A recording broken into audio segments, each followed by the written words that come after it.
Welcome to week 2 of BroCenter. This is Brett Dorr. This is Derek White. We've got a pretty action-packed week 2 ready for you guys. I hope you're excited. It's a busy week in the NFL this week. It really was. A lot of upsets, a lot of injuries. Yeah, I mean, you can't really speak too much for that. I mean, what are you going to do when there's that many injuries in the NFL? And week 2 of the season? Really? Week 2, it starts off early, but I mean, part of the thing about fantasy football is just got to be able to adapt to that. You're absolutely right. You know, adapting is a whole part of just doing the fantasy thing. You know, every week you got to play the waiver wire. You got to see who's going to do good, who's going to do bad, who's going to face who and who. And, you know, this last week was just turmoil. That's the only word I can really come up for it. Good word choice. Yeah, I mean, there's definitely been a lot of upsets. So, I mean, it's going to be a fun week in week 3. Just everyone out there kind of taking chances on the waiver wire. So I'm really happy to see that. But speaking of some of those injuries, Derek, can you go over the injury report a little bit for us? Week 3 injuries. What do you do about that? I mean, let's first start off with RG3. That is the biggest injury in NFL at this time. You know, hey, RG3 owners, we don't mean to rain on your parade right now. RG3 injured once again. Same thing as the last 2 years before. He's got a dislocated ankle. We don't know how long he's going to be out. You know, all RG3 owners, I'm going to say you're going to want to bench him and find someone to back you up, at least for 15 points a game, because RG3 is at least going to be out for 6 to 8 weeks. My guess, bare minimum, is 6 to 8 weeks. What do you think about that? Thinking about how I'm just kind of thinking about the waiver wire when it comes to quarterbacks right now. It's a little limited. Yeah. If you were an RG3 owner, would you handcuff him with Kirk Cousins right now? You know, I feel like I would, because Kirk Cousins, you know, this last week, he came in the game in the first quarter, put up 250 yards, threw 3 TDs, and had no interceptions. I mean, that's at least worth 20 points, bare minimum. I feel like that can be make or break thing this year. I completely agree with that. Another terrible injury. Something I faced myself. I was actually debating between for my flex position between Deshaun Jackson and Knowsham Moreno. Made a drunk decision, put in Knowsham Moreno. They both went out in the first half. Yeah. Pretty upset special right there. Not only that, Lamar Miller goes out in the same exact game. Yeah, well, I mean, Miami has to deal with a lot of stuff. You know, they've got Ryan Tannehill as their quarterback. It's just, you know, he hasn't produced over the last couple of years. We expected a lot of big things from him, but you know that run game was supposed to support him. And you know, what's Miami's option now? They've got what's his name? You know, and I don't even know who's next on the who's next in the depth chart for running backs. You're right. I neither do I. Lamar Miller, he should be coming back. I believe Knowsham Moreno has about a 4 to 8 week timetable for his dislocated elbow. So it's gonna be a tough one. I know you bitches don't got Knowsham Moreno. That's my shit, but whatever. Another one, AJ Green. That was another upset right there. AJ Green going on a turf toe. You know, I've always thought that was a bitch injury, but you know what? Shit goes on during these fucking toe injuries. You know, that's a good 6 week. That could be a 6 week timetable. You know, AJ Green, big producer. I believe DeBears had him. Is that the case? I believe DeBears had him, right? AJ Green? AJ Green? Yeah, I believe DeBears had him, right? I thought you were saying the Chicago Bears. It was like coming from a BroCenter announcer. I'm pretty sure that's Blaine, right? Yeah, Blaine actually had an AJ Green, so that is a tough one. Another one that he was facing, not necessarily to an injury, was Adrian Peterson. That was another one that nobody really saw coming until early Thursday, Friday. So yeah, was there any further news on that? Well, with Adrian Peterson, you know, they deactivated him for week 2, reactivated him today, and it was just, you know, with the whole controversy going on with the league right now. I mean, what are you going to do? I mean, you feel like every single player you have is going to get reprimanded for something. And you know, we don't know the seriousness of the injury, but we'd like to kind of give you a quick recap of sort of what Adrian Peterson's son faced. I'll be right back. I mean, as far as I know, you know, I was whipped as a child. That's what I'm saying. But you know, Adrian Peterson apparently took it overboard. And the thing is my black friend, he was reprimanded the same way as being a black child. Exactly. This is a little extreme of a demonstration, but we'll pretend this is for demonstration's sake, that this is called a switch. Switches referred to, the sticks are referred to as switches. Yes. So we're going to pretend this is Adrian Peterson's son, little black booty over here. So it went something kind of like this. I didn't do anything, Daddy. Oh no! Pick up your Legos! Oh! Pick up your fucking Legos! So I mean, it wasn't that serious, but they did find cuts on the boys' balls, weird things like that. So he's actually reactivated back for week 3, so we should be good there. Another one. What was another injury we had there? Another injury we had Andre Ellington from the Cardinals. He he played a decent game this week. He's been injured the last 2 weeks, but the last he's struggling. What can we say? He hasn't scored any touchdowns, and I mean he's had a couple 80, 90-yard plus gains, but the Cardinals just can't get it done. I mean, yes, they've won the last 2 games, but let's face it, they beat the Giants and they beat San Diego. Yes, San Diego beat Seahawks. We'll put that to their credit this week. We'll put that to their credit. That they did. But the fact of the matter is Arizona, I don't think they have the balls to take the NFC. So I just don't see it. I don't see it. Coming into, going through preseason, they were supposed to have one of the top 5 defenses in the league. Due to injuries and legal issues, that defense has been shredded apart, so they're not the, defense that everyone thought they were going to be. But in other news, just kind of do a quick recap of Week 2 scores in our league here. First of all, I don't even need to go over this. Of course, Brett won with the Boston Teabaggers, but upset special here. Brett's Boston Teabaggers went up against Chris's AZ Heatwave, which was a nice little rematch from last year. One of the players that came through was I had DeMarco Murray going. I had Alfred Morris, Jimmy Graham, Patriots defense throwing up 25 points. Patriots defense, you can't even predict 3 interceptions. I mean, yeah, you can. Like that. Also, a field goal block for a touchdown. Yeah. So. If you have Patriots defense this week, well, I mean, congratulations to you. Thank you. I'll take that. Yeah, I bet you will. Another one was the Green Bay Cheeseheads versus the Darren Sharpers Disasters. What do you think about that matchup this week? Honestly, Green Bay Cheeseheads coming out 2-0 out the gate. Nobody really predicted that. I think she just played the field the way it needs to be played. I mean. And the thing that held her up. I'm going to say that Aaron Rodgers and Jordy Nelson actually helped her out a lot there. Oh my God, are you kidding me? With that comeback in the 3rd and 4th quarter, I mean, the Jets didn't even know what was coming towards them. They shut them down the first half. They were down 17-0, and I mean, Green Bay does it again. What are you gonna say? I mean, I voted for them for the NFC this year, possibly going to the Super Bowl. Well, I'm just saying. I thought they were going to go to the Super Bowl. After that game with the Seahawks, you think they're Super Bowl contenders? I don't know. They got blown out with the Seahawks. I mean, but the Seahawks lost this week against Chargers. But they were away. I'm going to tell you, they sucked as much as the cheese from underneath my balls. So take the that, Chiefs and the Cheeseheads. Cheese have 2 things in common. They're sitting on your balls and no one likes it. Thank you. Yeah. Thank you, Derek. I appreciate that. Another one, I know we don't really want to talk about it, but it's something that we kind of have to hit on. 3 Whiskeys and a Rollie went up against Pats fan 2813. Work on that name, first of all, Liz. But how do you feel about that matchup? I'm not too happy about it. Eddie Lacy, 2 weeks into the season now, he's got less than 6 points a game. I mean, I'm just going to put this out there. Eddie Lacy could be on the block this week. You never know. Maybe give him a little week or 2, but look for him on the block. But Green Bay is just not producing the run game, which we all kind of thought about this season. Eddie Lacy's 2nd year. It is that sophomore slump. Also, you're dealing with a healthy Aaron Rodgers, but yeah, he is on the trade block. So if any of y'all bitches are interested, he's up there. And I just want to say this, Darren Sproles coming out today, getting 23 points. He almost got up to Liz today. So yeah, you squeaked out a win. But the fact of the matter is, this is the worst fantasy week known to date, at least in the last 3 years. And that's just not per ESPN, that's per CBS and Sports Talk. So there's a lot of controversy going on with the scores this week. It's just people are not producing.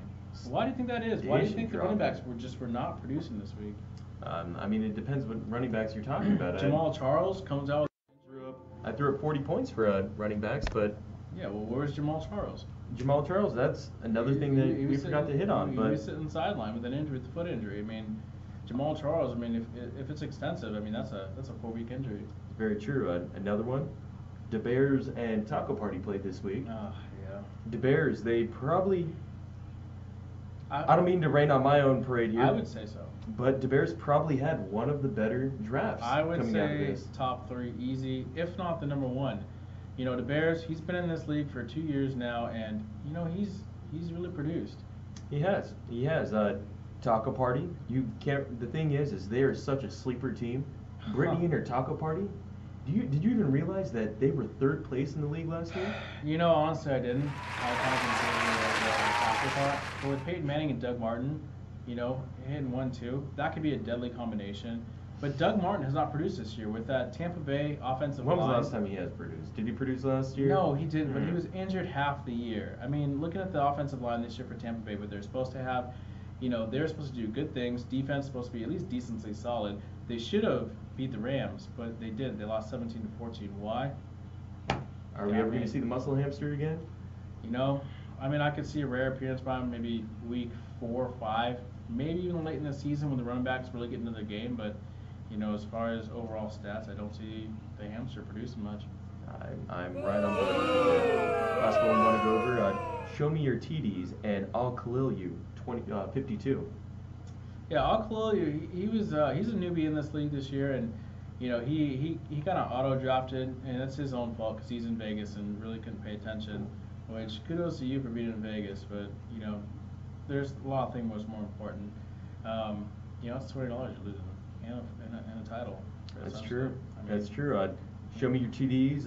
Beat Al Khalil you 52, 89.06 to 69.92. And show me your TDs. You have a lucky week because honestly, you shouldn't have lost last week. You forgot to switch out Cam Newton.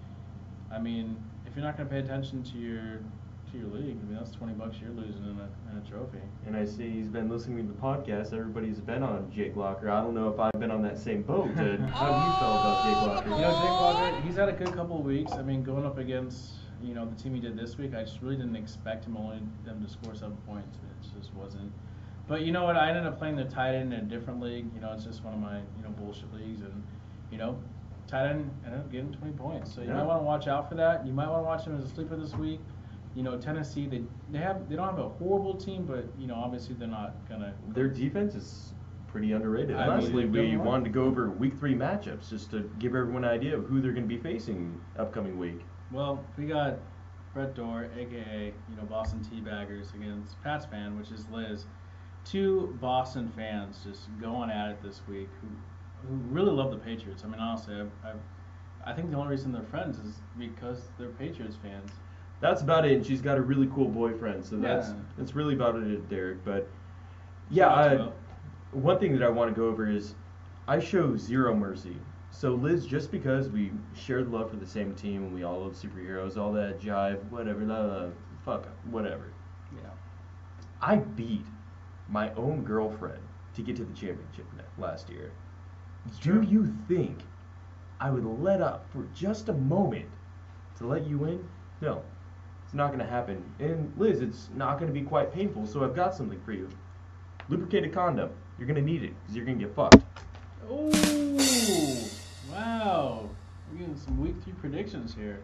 All right, let's move on now before I get angry. Yeah, I guess. I mean, you got Boston Teabaggers beating Pats man this week, apparently.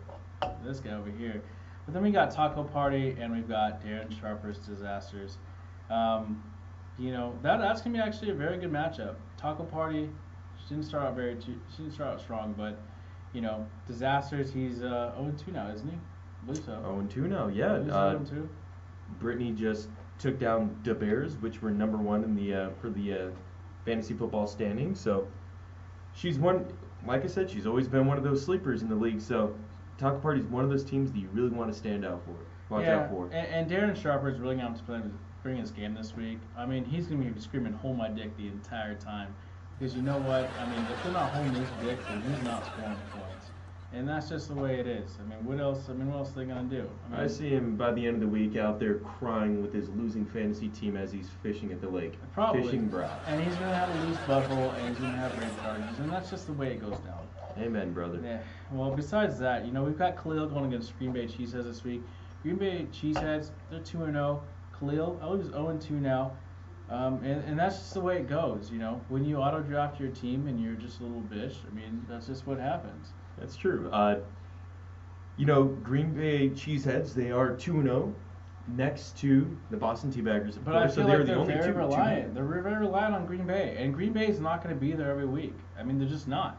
I mean, we've seen it from the last 2 weeks. They don't have the run game, so it's going to go all on Aaron Rodgers. And when Aaron Rodgers throws balls for 60 times a game, they just don't produce. What is Aaron Rodgers known for, though? Aaron Rodgers is He known for throwing tosses the that ball. biscuit. And can he toss that biscuit farther than fucking Drew Brees? Can he? I don't think so. It's a debate that we'll definitely face another day. But We'll see that. with that, I mean, who else does he have to toss to? Green Bay Cheeseheads, they have Jordy Nelson on their team. Yeah. Who else does Aaron Rodgers have to throw to? I mean, he's got Randall Cobb. Lost James Jones. He's got Randall Cobb. He's got Randall Cobb. Hopefully, at least coming out the backfield, which hasn't done much, as we said before. He doesn't have much going on over there. I mean, He named a few options, but still, one of the most trusted targets he has is probably Jordy Nelson. So yeah. it's a deadly combo. It's almost like that Matthew Stafford Calvin Johnson combo that we've seen in recent years, Yeah. where those two, they could either have a terrible day or the best day that we've ever seen in fantasy. So Speaking of Matt Stafford, how is that going for you? well, last week he had that great game. Mm-hmm. This week it was all right. He only threw up about 15 points. Well, what But- happens to Panthers? I mean, I just don't think his offense was ready for a Panthers defense. There was another one, last even with season. They were great. deactivating Greg Hardy, I mean, They still have a very difficult secondary. I think they held Calvin Johnson to 80 yards, which I is mean, if pretty you impressive. call That's- holding someone to 80 yards, I mean, you can say what you want to say, but I mean, 80 yards to is Calvin Johnson, It's still 8 points. That's still 8 points on the board versus but still Matthew a Stafford one. right now, he is ranked #1 quarterback coming out of week 2. So That's very it's week true. 2. It's very early. Very true. But I don't mean to sit here and praise me all day. Let's go into the next matchups we have. Next we have the Bears and the AZ Heatwave. No, I really feel like this is going to be a very crucial matchup in this league. Mainly because the Bears, as we've talked about before, we think he has the #1 draft overall. But with the outs of Adrian Peterson, that's really going to affect his team. How is Adrian Peterson going to come back this week after being suspended? I mean, how is that going to work out for him? It's true, but it could also have that opposite effect. When you have a NFL player or star that comes out after a horrific situation, loss of a family Very member, sure. Every time. or even a celebratory thing like a birthday or a wedding. Michael Crabtree. Those players, they always have the best games of their careers. So it could be something like that where he wants to make it up to his fans. But we're going to have to wait and see for week 3. We are going to have to wait and see. And I actually want to point out, just want to give some extra kudos to Brittany Hansen for actually picking up Adrian Peterson's backup. He didn't do too well this week, but you were on the wire and you got that, and I give you kudos for that. Didn't do too well? What is your idea of doing too well? I mean, doing pretty well is between 20 and 30 points. You only scored. I'm saying Mike Asiata, he ran for 36 yards, which isn't too impressive, but also received for 48 yards and a touchdown, hitting a total of 16.40 points. Is that a whatever game to you? 16 points is a whatever game to me for running back. For a backup running back. Okay, for a backup running back, I will give you that. But at the same time, How many points did Eddie Lacy get this week? you know what? Eddie Lacy only got 5 points this week. I don't need to hit on that any further. And that's my sad face. All right, last matchup we have Show Me Your TDs and 3 whiskeys and a rollie. So, I'm almost guaranteeing you that Derek is going to have a bounce back week. Never in a fantasy league has he ever started off 0-2. So this matchup is probably going to fuel him up. This could be the make or break it, or he could be like the New York Giants from last year, even though they didn't make the playoffs. Still, after that 0-4 start, they won 8-9 straight. So, yeah. how do you feel about that matchup? I've never set it off 0-2, and I think that just puts fuel on the fire. I've just like my Steelers, they've gone 8-8 seasons and gone to the AFC Championship. That's just how the game we play. Sometimes we start out rough, but we're resilient. We come back and we score points, and that's just the way it is. I see with the team I have this week, I just don't see Show Me Your TDs beat me. Jamal Charles out. Him playing Cam Newton. I don't think Cam Newton's going to have a good game against Pittsburgh. I mean, Pittsburgh's defense is kind of lacking at this time, but I really think they're going to tighten up this week. hopefully, I mean, for my own sake. I don't like that butthole, Yeah, you want to have a tight butthole. You don't want a loose butthole. Loose butthole is a horrible thing. And shout out to Brittany Ann, loose butthole status. You doing your thing over there. Yeah, you have a loose butthole. Just gonna make a mess everywhere. You don't want to make of messes. everything. I mean, it's just chocolate. It's just not what you want. Sorry about the profile picture. Yeah, Complete joke, Brittany Yes, Ann. I But totally- good luck to you in week 3. Yeah. We actually just got the standings out. They just updated today. So I to quickly go over those. The thing is Derek, with your division, Yeah. I think it's gonna be pretty easy for you to make that comeback. I hope so. But That's why I set it up. number 1, we have the Boston Teabaggers, of course. Number 2, Green Bay Cheeseheads. Number 3, Taco Party again, coming through. Taco Party coming through. Number 4, we actually have the. Let's see, who do we got coming in for? Oh, Show Me Your TDs. Number 5, I'll Khalil You. Number 6, AZ Heatwave. The Bears dropped down to number 7 from first place. I feel like I had to add that in there just to kind of add a little salt to the wound, Number 8, we have Pat's Fan, 2813. I again do something with that name. Numbers everywhere. Who's Yeah. 2813? What is this? 1999 AOL username. Going on in your house? Number 9, Darren Sharper's Disaster. And last, 3 whiskeys in a row. I'm sorry. Yeah, it is what it is. It's okay. It won't happen again. But yeah, anything else you'd like to touch on? No, I mean, the only real thing I want to look at, I want to give you some guys some heads up on this. Carson Palmer, I mean, he was out this last week. We'll see how that shoulder injury pans out.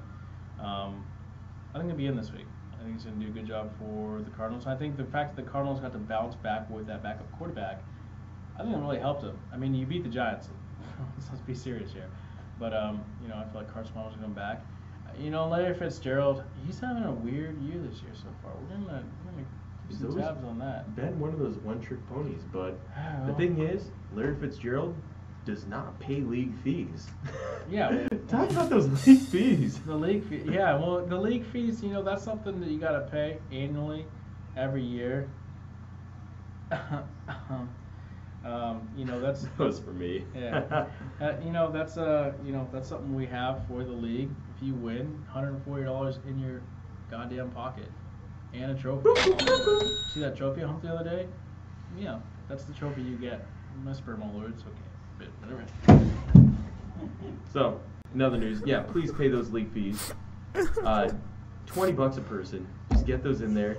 Derek tried paying me in food stamps.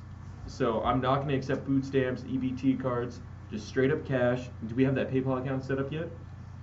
There's no need for PayPal. Just, we're only doing cash. Yeah, cash, PayPal, you wanna credit me, whatever. I mean, your money's going to a good place. It's going to fund me overall. I mean, someone might get the money. Whatever. That was about it. I have nothing else I need to say. What about you, sir? Go Steelers. Go Steelers, go Patriots. But yeah, thank you again for tuning in to another episode of BroCenter, week 2. Please tune in next week. When is this going to be airing? Every Monday? Every Monday. I feel like every Monday is a good time slot for us, and we're going to be out. We're going to be on in the nighttime, something like between 9 and 11, maybe 9 and 12. Sore subject, 9/11s. Whoa! God bless America. God bless America. Well, thank you again for tuning in, everybody. Again, this is Brett Dorr. This is Derek White. Thank you for tuning in to BroCenter.